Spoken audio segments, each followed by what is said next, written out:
London একটা শহর যাকে অনেকে দেখেন সুযোগের রাজধানী হিসেবে, কিন্তু তদন্তকারীদের চোখে এটাই আজ বিশ্বের অন্যতম মানি লন্ডারিং স্বর্গরাজ্য।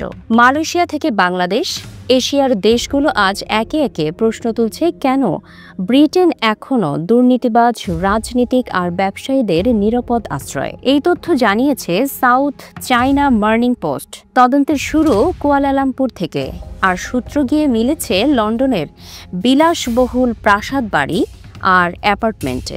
মালয়েশিয়ার সাবেক প্রধানমন্ত্রী মাহাথির মোহাম্মদের লন্ডন ভিত্তিক সম্পদ এখন তদন্তের আওতায়। মাত্র জুনেই ব্রিটিশ কর্তৃপক্ষ জব্দ করেছে $180 মিলিয়ন সম্পদ, যা ছিল মাহাথিরের ঘনিষ্ঠ সহযোগী দাইন জাইনুদ্দিনের মালিকানাধীন।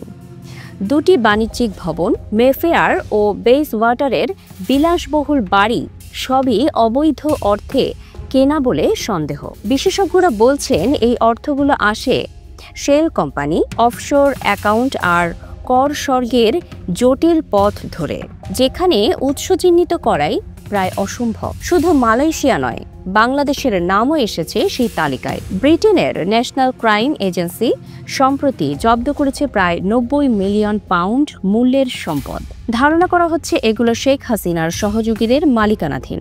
ট্রান্সপারেন্সি ইন্টারন্যাশনাল ইউকে জানিয়েছে, হাসিনার সরকারের ঘনিষ্ঠদের নামে ব্রিটেনে £6,400 মিলিয়ন বেশি সম্পদ রয়েছে। মেফেয়ার, সারে ও মার্সিসাইডে ছড়িয়ে আছে সেই বিলাসবহুল সম্পত্তিগুলো। এই তথ্য প্রকাশের পরে ব্রিটিশ রাজনীতিতেও শুরু হয় ঝড়। শেখ হাসিনার ভাগ্নে টিউলিপ সিদ্দিক অর্থ মন্ত্রণালয়ের উপমন্ত্রী পদ থেকে পদত্যাগ করতে বাধ্য হন। বাংলাদেশের অন্তর্বর্তী সরকার নোবেল জয়ী মোহাম্মদ ইউনূসের নেতৃত্বে দাবি করছে হাসিনার আমলে প্রায় $234 বিলিয়ন লুট হয়েছে, যদিও এই দাবি অস্বীকার করেছেন হাসিনার সমর্থকরা। এশিয়া জুড়েই একই চিত্র সিঙ্গাপুরে। $2.2 বিলিয়ন মানি লন্ডারিং মামলা, চীনা নাগরিকদের কারাদণ্ড আর তাদের কেনা লন্ডনের 56 মিলিয়ন মূল্যের অ্যাপার্টমেন্ট।